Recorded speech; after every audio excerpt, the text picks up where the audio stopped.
SuperCoaches. Welcome to our live React Teams podcast. It is round 13. It is the toughest week of the year so far. The first big bye, Origin players are out. We've got 7 teams taking the break this week. I, for one, am stressing out because I only have 9 players taking the field prior to trading this week. But someone who's looking a lot more relaxed than me is Wilson Smith, who apparently you've got some people up your sleeve for this week. Yeah, man. No bye prepping done whatsoever, and after my trades, I've got 15 players to play with. 15, so wow. I'm sitting comfy. I've got options. That is a very good spot to be in, that's for sure. I've said stuff the buys for the entire year. I'm kind of regretting that a little bit now. I was hoping like Dylan Edwards or someone would miss out, or maybe even Matt Burton to give me that extra number. But basically every Origin selection that was borderline went against me. I still think I'll get 12 on the park and should go okay, and then make up ground on the non-bye rounds. Yeah, I have a few Origin players out, but I haven't had that many backfire on me. I didn't bring in Burton because I had a good feeling he was going to get picked, even if it is as 18th man. But I've got 15 on the park, so I'm happy. So teams will drop in about 4 minutes or so. The big question is Blaise Talagi versus Clint Gutherson. Now, there is some talk that Gutherson's back this week. Does that mean that he comes in at fullback and Blaise Talagi drops out of the team? That would be the worst case scenario. Best case scenario would be that Blaise Talagi stays in the side at fullback and Gutho moves to centre or wing. Plus, there's a whole bunch of possibilities in between, with Talagi moving to pretty much any position in that back line. He is that versatile. Do you own Talagi, and what are you thinking here? I do have Talagi. I'm hoping that the mail around Gutho is a bit premature. I'm hoping Para really ease him into it. They don't have a lot to play for now, so I'm hoping that they just stick with Talagi at fullback for a little bit. My thinking is that Talagi is playing better at fullback than he played at any other position. Yep. So it's my mental gymnastics to justify him keeping the fullback spot. The issue with him, though, I mean, he has been absolutely sensational in attack and he's getting huge SuperCoach scores, but he's very raw and he makes some big errors at big times. Gutherson doesn't do that, so but they also have a new coach and he'd be wanting to test out new combinations as well. So I can see Talagi retaining that spot, or he could even be out of the team altogether. We'll be telling you in about 3 minutes or so. Of course, the other big thing this week is, do we sell Origin players? Nicho Hynes is the most sold player this week, but he's also really popular, so the stats are probably slightly skewed. My issue is I'm leaning towards selling. I think with that calf, it's going to be tough for him to back up, and there is the potential for him to to only play 2 out of 8 games over Origin, which you don't want. Yeah, I don't have Nicho, but I would definitely be leaning towards that sell option at the moment, just because, like you said, that with that calf injury, there's basically no chance that he'll back up any of the weeks. Plus, they have buys in there. I think I'd be leaning towards sell. Send through your questions as well, guys. We'll get to one quickly now, and then after our live react is over, we'll get through a bunch of questions as well. Kendall is asking probably one of the biggest questions this week: is Tedesco a buy? I'm really tempted. Now that he's missed Origin, he plays these first 2 big buy rounds. The issue I've got is that he doesn't play next week, and round 14 next week is really tough. You've got 3 teams on the bye in the Roosters, Dolphins and Raiders, who are all really popular for SuperCoach. Plus, Origin players will be looking to back up as well. Yeah, I do really like Teddy as a buy, so I would be saying that if you can cover him next week and the other weeks during the big buy, during the buy period, I think he's a really good buy. Yeah. The teams will be loading in very shortly, so let's run through Dylan Edwards. Do you reckon he is a sell over this Origin period? He's got the best buy schedule possible for an Origin player. So I own him, and he's the best player in SuperCoach by like 10 points per game. So I'll be holding for sure. Yeah, for me, he's a hold candidate throughout the whole Origin period, I think. He's someone that I'll want after Origin is over anyway. And I have Scott Drinkwater as my other fullback, which will help me out a fair bit during the Origin period. So I'm sticking with Dylan Edwards for sure. The other popular sell this week is Reece Walsh. I agree with selling Walsh. He is going well and like he's a good SuperCoach player, obviously, but he doesn't have that big base. Plus, fullback is just such a red-hot position that I think you need two keepers in there all the time. So, sell Walsh is my opinion on that. Yeah, I don't own Walsh, and I'd be the same. I think he's a sell. Right, team lists are in. I'm loading them up right now. So the Eels are up first. Of course, we've got Gutho is back, but where is he? It's saying he's back, but the team's not actually showing for me. Blaze Talagi to the bench. Oh, that's like the worst. That's probably the worst. That's the worst possible result. I prefer him out of the team, to be honest. He's still going to make some big money this round, and then you'd probably have to sell after that. Look, we'll try and get these teams to load. In the meantime, Jermaine Hopgood. Do you think he's a hold over Origin? Yeah, I think he's a good chance of backing up and playing decent minutes on backing up. So I think he's a hold for me. I don't know why these teams aren't loading. Mate. Come on, Paramount. Come on, NRL. It's Volandi's fault, for sure. Dylan Brown, also really popular this round. I've had him from the start of the year. If I didn't own him, I would have bought him in a couple of weeks ago. And if you haven't got him yet, I still think he's a really good purchase for this week. Yeah, I think the fact that he gained that dual position as well makes him so much more valuable. I've shifted him to halfback now that he has that. And it looks like the teams have actually loaded now. They have? Well, I can't see them yet, so I'm going to have to run through you for the Sharkies. What have we got? Braden Trindle. Yeah, hopefully Braden back Trindle into the team. is back in the team. Jack Williams at lock in place of Cam McInnes.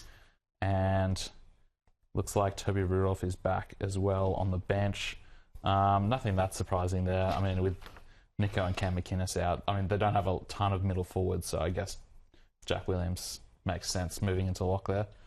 On to the Knights. The big question there, Supercoach-wise, is whether to get David Armstrong. Looks like they got Daniel Safidi back from suspension. Pardon, otherwise, I'm really struggling here to get through my sentences. Would you be buying David Armstrong? I'm not sure. I mean, I can understand some logic to buying him, but I think a lot of Supercoaches have probably missed the boat on a lot of the cash that he's going to make. He is still decent, cover throughout the bye period, but I think there's other options. I would rather be getting in Teddy as long as you can cover him next week. Yeah, so it's projected to rise by 100k. So if you are looking for someone to make a little bit of cash, I think he is pretty high on the list. Yeah, there's still cash to be made there, but you've missed a lot of the initial price rises. I'll be looking to make my money by selling Nico Hines instead of buying a moneymaker for this week. At the Doggies, so obviously no Matt Burton there. Hutchison's into the halves. Yeah, he keeps his spot thanks to Burton being out. And Toby Sexton, who was really good last week, starting there as well. Crichton out. Kiraz moves to centre. Yeah, so and Blake Wilson comes into wing. Is that a blow for Kiraz? I would much prefer him being on the wing and taking all those runs. Yeah. I think a lot of the appeal of Kiraz is the fact that he's been playing on the wing and taking a ton of hit-ups. I think moving to centre, his workload will probably go down a bit. So that's definitely a bit of a negative for him for me. I still think he's a good buy. And obviously, a lot of Supercoaches are relying on Curran, Hughes and Salmon this week, the early season pickups. Who have all been named, I'm assuming. On to the Panthers. Is Jack Cole there? Could be a decent cheapie option. Jack Cole is there. He is there despite the hamstring issue. Yeah, I think there still is some risk there that he could still be laid out. Just looking at the reserves.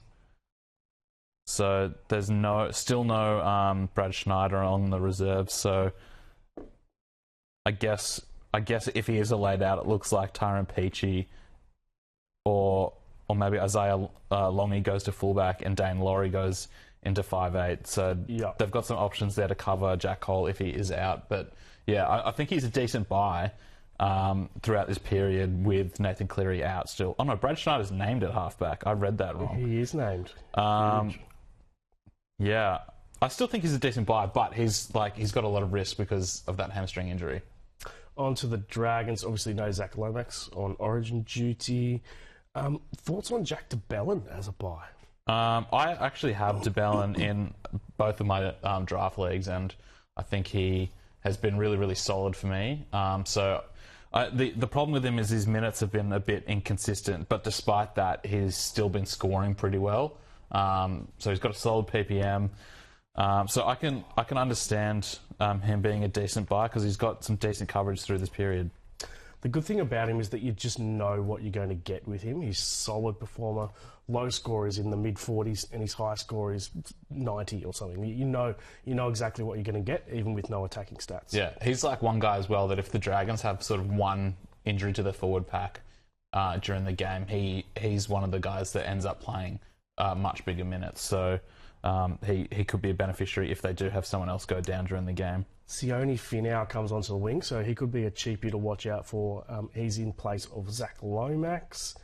Other than that, not a great deal of Supercoach relevance here, so we'll move on to the Dolphins, who are an extremely Supercoach relevant team, and I'll let you take over. Yeah, well, Trey Fuller obviously named at fullback with Tom Sangster's dying over here. Trey Fuller back with the hammer obviously out in Maroons camp. Mark Nicholls actually named in the starting side this week. His last couple of weeks he's been named off the bench and then been a late inclusion. But obviously Dolphins extremely Supercoach relevant team during the bye period because they are the only team that play during all three of the big bye rounds. So obviously a lot of relevance there. What are your thoughts on Trey Fuller? I know a lot of people have held him just for this week and to get through the byes. Still, you can get him for 400 odd K with a low BE, averaging in the mid-70s. Not the worst option. Yeah, I mean, obviously everyone who held him is absolutely cheering right now because he's just great coverage through the bye period. I don't think I'd be bringing him in unless you're desperate and he's sort of the only option you can afford. Like, you can't bring in a James Tedesco or something. I think I'd prefer Tedesco, but if you're lacking options at fullback, then he is a good option during the bye periods just because he does have that awesome coverage. The Raiders have Josh Papali'i back into that team. What else? Hudson Young on origin duty, so that means Adam Mariota joins the starting team. Simi Sasangi's back in, who was a popular cheapie. If you've held him, he could give you an extra number this week on top of guys like Strange, Smithies, Weeks, etc. Yeah, I think it's good for everyone who bought Sasangi just because he will come in and probably get one more price rise. He could be a decent one to just hold through this origin period, have a couple more price rises, and then move on after the origin period's over. At the Roosters, we've got Junior Pogga joining the back line for Joseph Suali'i, who's obviously on origin duty. Terrell May is starting at prop, and Nat Butcher coming into the back row as well. So does this mean that Nafahu White, who's a very popular money maker for this week, mid-ranger, is he a number 13? And I can just see now that he is. Yeah, he's kept that starting role. Yeah. He looked really good last week in his first game at lock for the season, I believe. I think he got 73, which I think about 60 of it was in basically pure base. So he definitely passed the eye test, and I'm bringing him in this week. I'm finally getting Tom Flegler out of my side, and that cash is helping me bring in Jeremy Marshall-King because I need another hooker. So I'm really big on Nafahu White this week. I think obviously the Roosters miss next week, but he'll make some decent cash, and I think there's a lot of point scoring potential there as long as he keeps that starting spot. Are you an Angus Crichton owner? And what are you doing? Because he misses this week and next week, guaranteed, with that origin selection. Could miss 4 of 8, and that's the best case scenario over the origin period. Yeah, well, for me, I think from what we've seen so far from him this year, I think that Angus Crichton's just a keeper for the rest of the year, to be honest. So I'm definitely not even considering dropping him. He's someone that I would want back in later anyway, and I'm already starting to run low on trades, so I'm just going to save that trade and keep him for the whole period. I pressed the T button on him today just to see who I could trade him to. The 14th best player in that position is the only available option. Oh. So with the guys who are out for Origin and on the bye this week, you're looking at the 14th best player to bring in. So don't sell Angus Crichton. Don't be looking to fill your back row, that's for sure. Yeah. Cowboys, so obviously Cotter and Robson, 2 very popular Supercoach players, are on Origin duty. What else do we have? They've got tons of changes. So obviously And Val Holmes out, yeah. Murray Talagi out, Nanai out, Robson out, Dearden out, Cotter out. So Tom Chester is back in the centres. Braden Burns, who only played one game for them a couple of weeks ago and looked pretty good on his club debut. He's back in the starting side as well. There's not a ton of SuperCoach relevant players left. I guess probably the most relevant guy is Kulakefu Finafuiaki, who's back into the starting side. For me, he was a sell a couple of weeks ago for anyone who did bring him in. But I guess I don't know what his break-even is off the top of my head, but I imagine it's not great. So he maybe comes back in and maybe makes a little bit more cash. But for me, he's probably still a sell. Quick roll call on Cotter, Robson and Val Holmes. Would you sell those Origin guys? No, I think I'd hold all of them. I don't have any of those guys, but I think I'd be holding all of them. Yeah, I'm leaning towards holding all of those guys. Drinkwater, of course, will be a popular captaincy choice this week in the last game. It's not his greatest matchup up against the Roosters, but still, he'll be, of course, be very popular. Yeah, I was looking at my team before, and I think I'll end up captaining him this week, but mostly because there's not a ton of great other captaincy options. Questions, guys. I'm on Facebook Live now. Greg is saying I've only got 7 players this week. Lol. Oh. Probably not that out of the ordinary, I'd say. If you've only got 7 for this week, I'm assuming they're in pretty good place for the other bye rounds, though. Joe saying Sangster's choking harder than the Dragons. Don't make me laugh or I'll cough again. I don't think I'm going to make the Thursday podcast. How many Origin players should you hold? For me, I'll be holding most of them, to be honest, except for probably Reece, Walsh and Nicho Hynes. I think those are the 2 guys at the top of the list if you're looking to sell. It all depends on how many guys you can get on the field with all of them out in Origin camp. If you need to sell someone to get 13 on the park, I can get around doing that, but I would be trying to basically hold all my Origin players if I can. Aaron says, bro just doesn't miss a TLT. What a trooper. I'll cop that. Rob Sutherland pulled out of this because he was feeling a bit sick as well. Like, come on. You seem sicker than he does. I reckon, I know, exactly. And he's pulled out. But what's your overall ranks, guys? Where are you up to now? Oh, I'm doing terribly. Okay. But my draft leagues, I'm doing well in my draft leagues, so that's the important thing for me. I'm up into the top 1,000, which is solid, but obviously I've said stuff to buy, so I'm predicting a drop this round. We'll see what happens. Yeah, well, I mean, you've done well to get this, but I reckon there's a lot of people in the top 1,000 that are probably in a similar boat. They've just gone all in on the early rounds, and now that the buys are coming, they may drop off a little bit, but hopefully you don't drop off too much. Stop vaping, Sangster. I can guarantee I do not vape. Buy Nico back after Origin is the question. I think he will be a fair bit cheaper. So on top of the fact that he probably misses 12 of 8, and I'm just saying that because I don't think he'll back up with that calf injury, he also has a break-even of 190.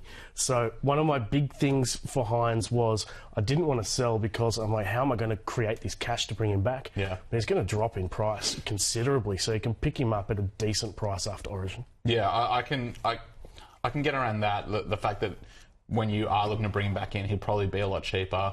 You can make some cash to, get 13 on the park for this Origin period and then try and bring him back later. But for me, I think it depends how many trades you've got left. If it was me and I'm running kind of low on trades, I'd just be holding him. Well, let's call it a day on our team's podcast for round 13. Big thanks to Wilson Smith. We've got the preview podcast on Thursday, 11 a.m. We'll catch you then.